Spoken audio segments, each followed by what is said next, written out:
Laging wala ang mga magulang ko dahil sa trabaho nila, kaya naiiwan ako sa kapatid ng papa ko. Sanay naman na ako sa kanila tumira dahil mabait naman ang tiya at tiyo ko. Isa pa ay may sobrang close naman akong pinsan doon, si Alan, ang panganay sa magkakapatid. Bale, nasa 3 sila at ako pa lang ang anak ng mga magulang ko noon. Kaya malakas ang loob nilang iwan ako sa mga kamag-anak. Masama pa ang loob ko noon sa mga magulang ko dahil parati silang wala. Lagi ko pang na-open kay Alan ang hinanakit ko sa mga magulang ko. Pero sabi niya lang, intindihin ko ang mga ito dahil para rin naman sa amin ang ginagawa nila. Magkasing edad lang kami ng pinsan kong si Alan. Mabait naman siya kaso masyado siyang maloko. Maraming nagagawang kabalastugan kaya madalas napapagalitan ng tito at tita ko. Pero kahit na ganun, mabait naman siya, lalo na sa mga mahal niya sa buhay. Kaya ganun na lang ang panghihinayang ko sa nangyari sa kanya. Taong 2010 ay nag-outing kami sa Tinoyan Falls, mga kalagitnaan yun ng Mayo. Mahilig kasi ang mga magulang ni Alan na magbakasyon kung saan-saan at hindi papayag na palagpasin ang summer vacation na walang mapupuntahang ibang lugar. Sinama nila ako nun dahil wala akong kasama sa bahay nila kung maiiwan ako. Maggagabi na nun, pakagat na ang dilim nang matapos kaming maligo sa falls. Naalala ko pa na sobrang saya naming magpipinsan, lalo na ako, dahil first time ko nun makaligo sa mga talon. Naghahanda na kaming umalis nun dahil hindi pwedeng mag-overnight dun sa lugar. "Pinsan, tara, may papakita ako," sabi sa akin ni Alan noon. Hindi dapat ako sasama nun dahil nagliligpit pa kami at baka mapagalitan kay tiya. Pero nagpumilit si Alan at agad akong hinila. Dinala niya ako sa isang malaking puno na medyo malayo sa pwesto namin. Namangha ako dahil ang daming lumilipad na alitaptap.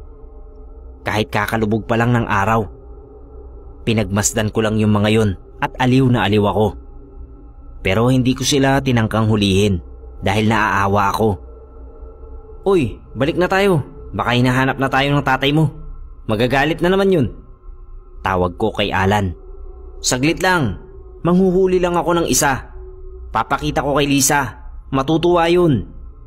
Si Lisa yung nakababatang kapatid ni Alan. Pagbabawalan ko sana siya nun. Ang kaso may nakapukaw sa amin. Isang maliit na alitaptap na dumaan sa harap ni Alan. Hindi ito kagaya ng ibang alitaptap. Namumukod tangi kasi ito dahil hindi malamlam ang ilaw na nanggagaling mula rito at sobrang liwanag. Kaya dali-dali itong kinulong ni Alan sa palad niya. Nahuli niya ito pero napalakas yata ang pagkakasara ng 2 palad niya. Kaya pagbukas niya, nakita namin na napisa yung alitaptap at unti-unti yun nawalan ng liwanag. "Bakit mo pinisa?" tanong ko sa kanya. Naaawa pa nga ako sa alitaptap dahil para na lang lamok yung itsura niya. "Hindi ko pinisa, oy. Kusa lang naman itong napisa. Hindi ko rin naman sadya na napalakas yung pagkakasara ng mga palad ko," sagot naman ng pinsan ko. Kaya wala kaming nagawa kundi umalis na lang dahil hindi na nakahuli pa si Alan. Napagpasyahan na lang namin na bumalik dahil wala kaming mahanap na masisilungan. Habang buhat-buhat namin yung kanya-kanya naming mga dala, ay biglang nadapa si Alan. Nagtalsikan lahat ng hawak niya. "Oh, anong ginagawa mo dyan sa lupa?" Biro ko pa sa kanya at napabungis-ngis. Pero nagtaka ako kasi hindi siya kumikilos at parang hirap na hirap siyang tumayo. "Hindi ko maramdaman ang mga paa ko, Jul. Pakitawag nga si Papa." Kinabahan ako nun, kaya agad kong tinawag si Tio. Nakasalukuyan noong nag-aayos ng gamit sa sasakyan. Inalalayan na lamang namin ito para makapasok sa sasakyan dahil hindi na siya makatayo. Nagtataka kami kung bakit bigla-bigla na lang naging lumpo si Alan. Nung makauwi kami, pinagtulungan namin na buhatin si Alan papasok sa bahay nila. Pero bigla na lang tumirik yung mga mata ni Alan. tapos bumubula yung bibig niya. Kaya nagmadali kaming ibalik siya ulit dun sa sasakyan at isugod sa ospital. Na-confine sa ospital si Alan dahil hindi pa ito magaling at hindi matukoy ng mga doktor kung ano ang tumamang sakit sa kanya. Kaya magraran pa ng ibang laboratory test para rito. Gabi-gabi hindi mapigilan ni Alan na mapahiyaw dahil sa sumasakit niyang mga binti at paa. Nakikita ko yung pagpalahaw niya dahil minsan ako ang nagbabantay sa kanya. Nakakahiyaman sa isa niyang kasamang pasyente, pero alam kong naiintindihan naman niya siguro yun dahil nakikita niya na palubha ng palubha ang kalagayan ni Alan. Iba na rin kasi ang itsura ni Alan nun.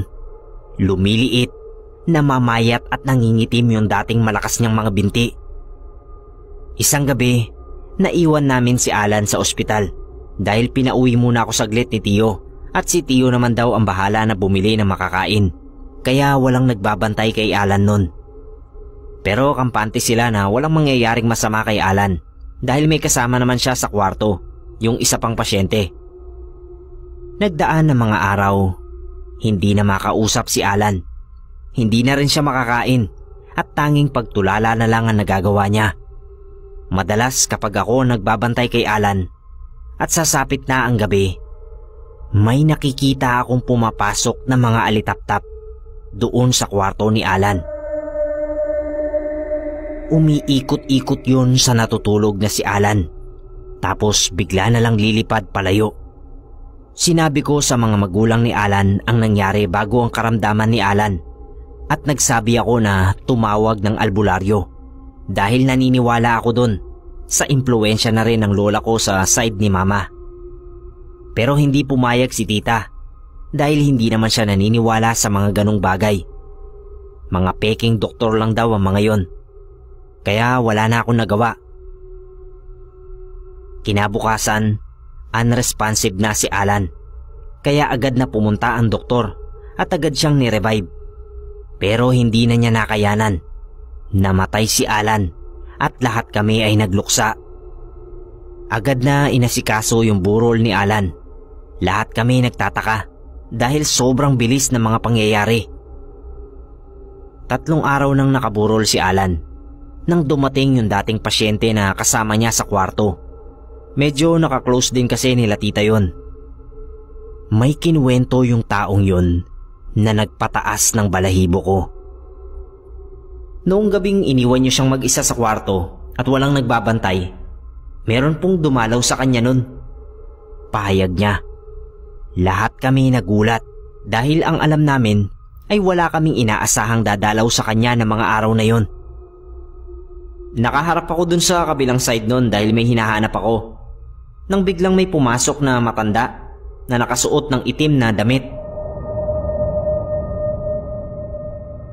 May dala-dala po siyang kandilang itim. Hindi ko na lang pinansin dahil akala ko isa sa mga kamag-anak o malapit sa kanya. Pero hindi ko po maitatanggi na nakaramdam ako ng takot ng mga oras na yun. Pagpapatuloy niya pa at halos lahat kami nakatutok sa susunod niyang sasabihin. Nakita ko na nilibot ng matanda ang kama ni Alan. Bumubulong at parang umuusal ng dasal. Pagkatapos niyang gawin yun, mabilis siyang lumabas ng kwarto. Huli na nang nalaman kong engkanto pala yun. Kinuwento ko po kasi sa tatay ko yun nung mabalitaan kong patay na si Alan. Nagsitindigan ng balahibo ko nun dahil sa takot. Maging yung mga magulang ni Alan ay nag-iba ang ekspresyon. At kahit hindi nila sabihin, alam kong naniniwala na sila dun sa mga sinabi ko dati. Ilang araw bago ang libing ni Alan, napansin ng mga kamag-anak ko na basa ang barong na nakasuot kay Alan. Parang pinagpapawisan na pinagtaka namin. Hindi na sila nag-atubili pa at agad na pumunta sa isang albularyo para malaman kung ano talaga ang nangyari kay Alan. Para na rin siguro sa ikatatahimik nito. Ganoon na lamang ang paghagulgol ng buong kamag-anakan namin. Maging ako nang marinig ko ang sinabi ng albularyo. May pinatay siyang engkanto na nakatira sa isang matandang puno. Sobra kaming nagtaka nun kasi hindi pa nabanggit dun sa albularyo yung tungkol sa alitaptap Basta ang sabi lang namin, hindi maipaliwanag ang naging karamdaman niya. Sabi pa nung albularyo, hindi rin niya sigurado kung magagawan namin ng paraan yon kung sakaling may nakausap kami agad na kagaya niyang albularyo. Kasi buhay ang kinuha ni Alan. At base sa nangyari, mukhang hindi magagawang magpatawad ng kung sino mang gumante sa ginawa ng pinsan ko.